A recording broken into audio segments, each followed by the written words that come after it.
новото Дома со Леа видео. Денешната тема е мал твитер предизвик од мојата драга твитерџика црвенокосата.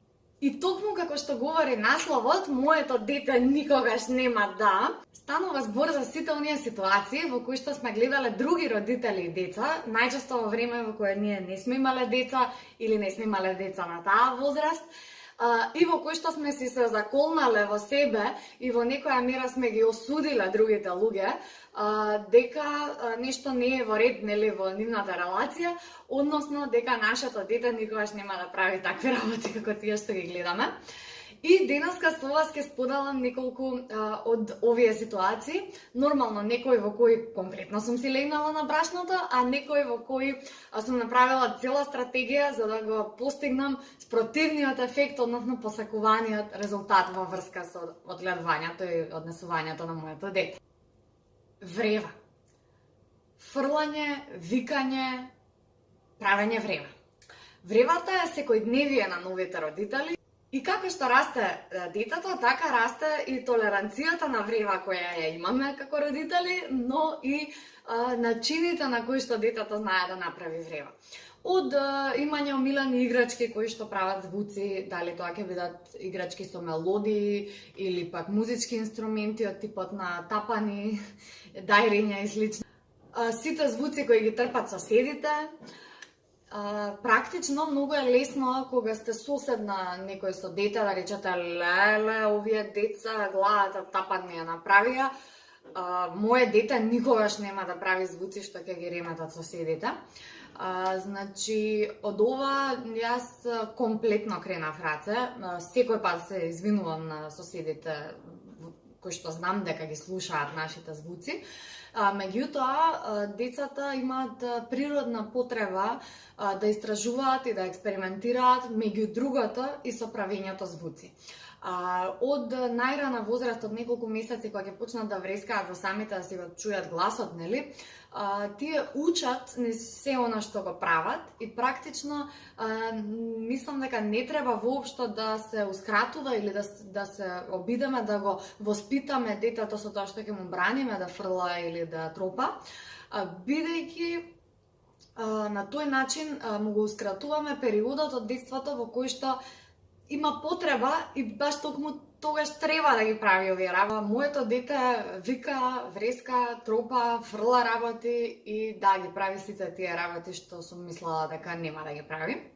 Кога сме кај играчките, нормално колку и да одржуваме хигиената и редот во домот, доколку има премногу предмети, изгледа неуредно, а овие предмети всушност во најголема мера се играчки.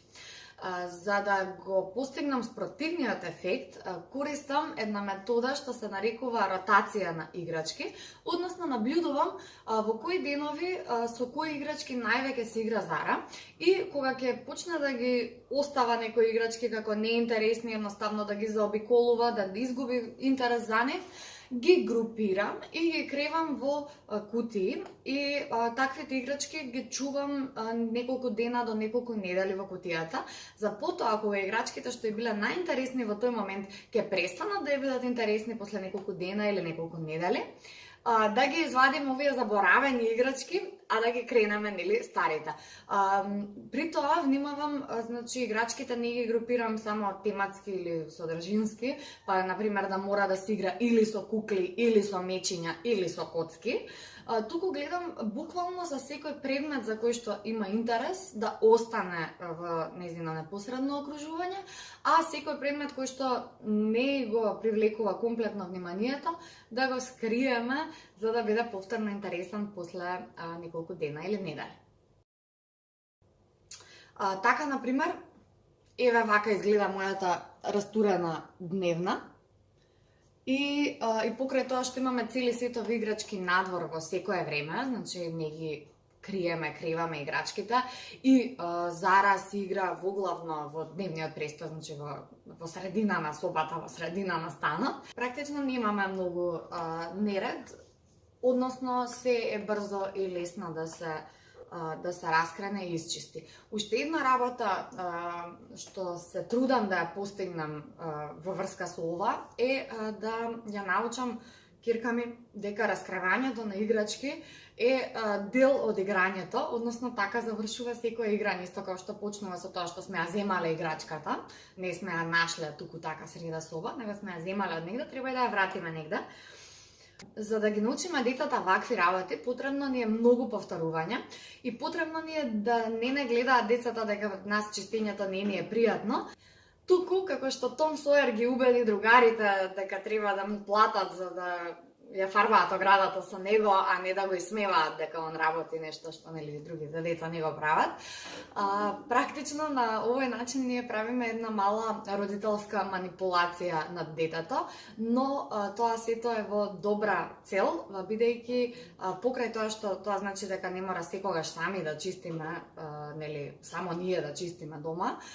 Исто така го учиме детето и да стекне некои основни животни вештини кои што понатаму многу ќе му бидат корисни во животот. Друга работа за која што можеби сум викала дека моето дете никогаш немава да го прави е седењето до доцна. До сега Зара има 1 година полна и до сега не сме имале проблем, веќе од некои 2,5 месеци кога почна да заспива рано навечер во 7 и да спие скоро цела ноќ, нели без позначајни прекини и станувања. Практично не сме имале проблем со заспивањето доцна во најголем дел од вечерите, но сега веќе детето е големо, 7 часот попладне е се уште дење и тешко е да се заспива, тешко е да се одржува социјален живот, нели, доколку детето се легнува толку рано и мислиме дека е време да почне да го поместиме прагот на неколку часа подоцна.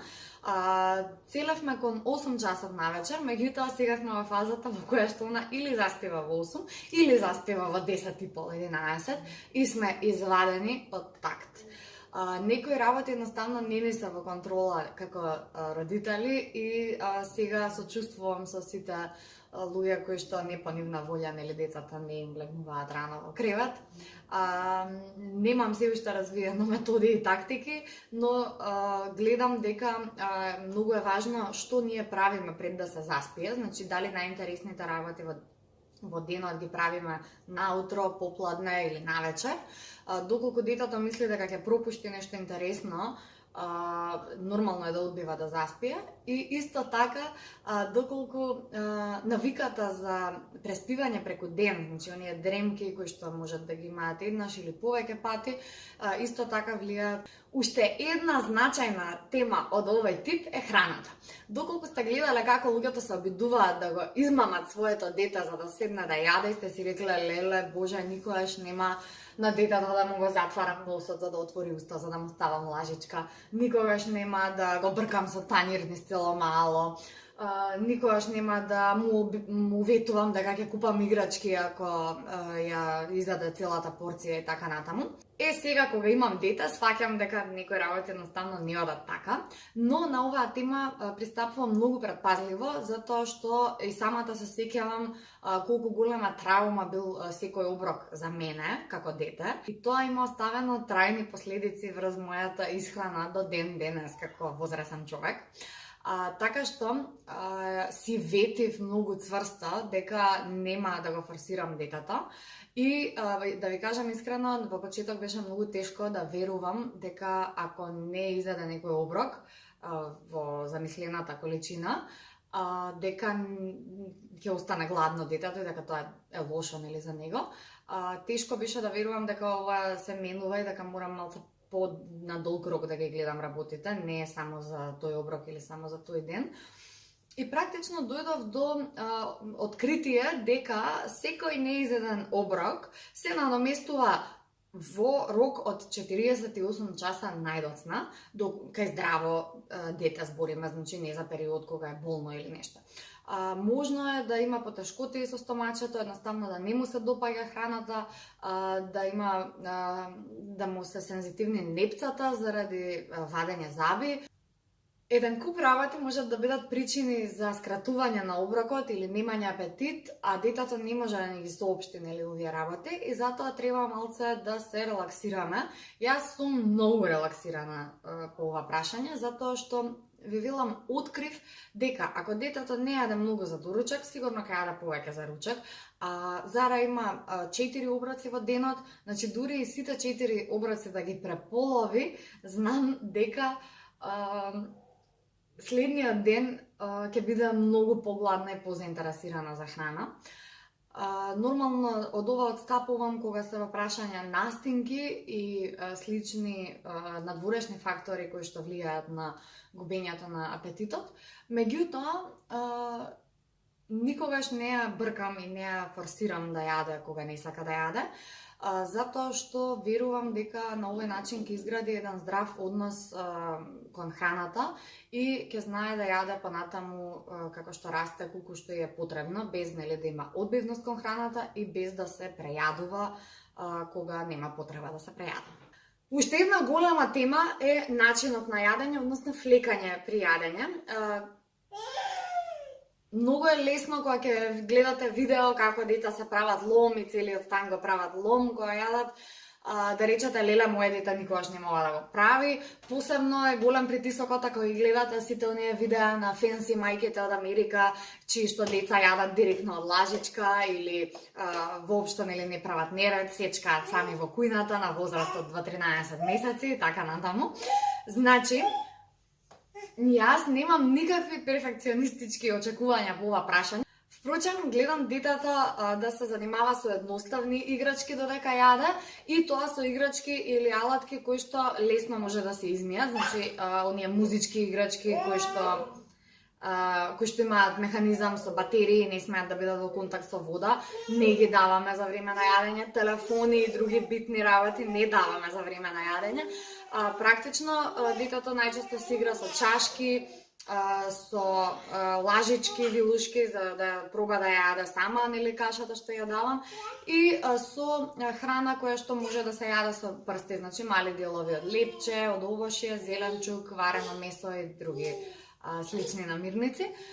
На тој начин, колку што може максимално се задржува вниманието на детето на храната која што ја конзумира и повторно мислам дека и покрај целиот неред, обично кога јадеме овошје, ракавчињата ни се буквално до мишка направени со сокот од овошјето.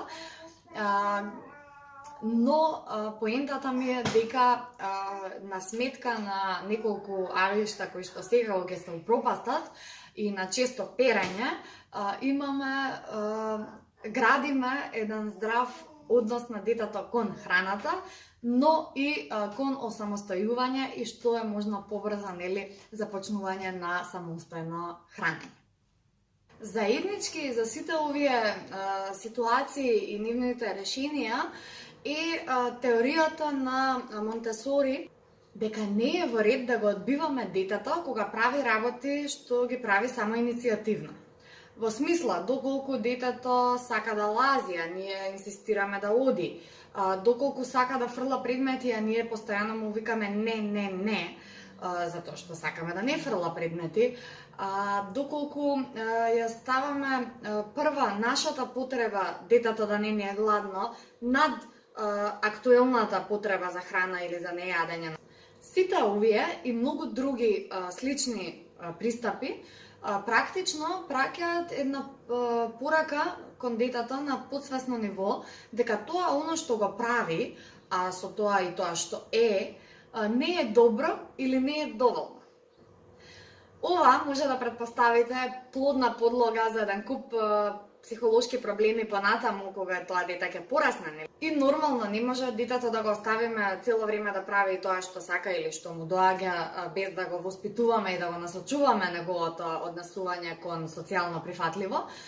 Но мислам дека самото ова вреди за да му се посвети доволно внимание и да го најдеме нашиот уникатен пристап кој што секако треба да одговара на нас, на нашите карактери, верувања и убедувања како родители, но и на карактерот на детето.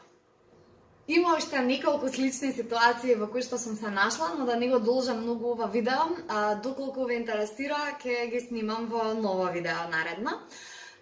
Секако ова е апдейт за дете од 1 година. Верувам дека ова не е ни мал процент од предизвиците што допрва не очекуваат набрзо кога детето самостојно ќе оди и кога ќе го осознава светот посамостојно понатаму.